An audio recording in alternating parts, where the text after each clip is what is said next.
Let us understand the step-by-step process of entering customer details in StrategicERP.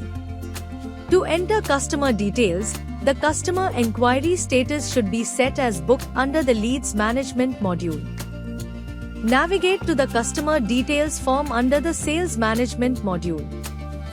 Enter details such as member name, address, city, state, email, telephone number, designation, communication location, PAN number and Aadhaar card number. Select the occupation and birth date.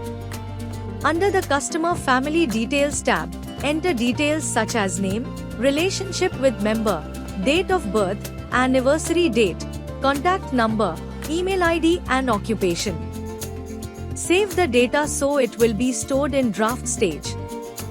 Verify the information and get it approved by the concerned authorities. The process of entering customer details is now complete.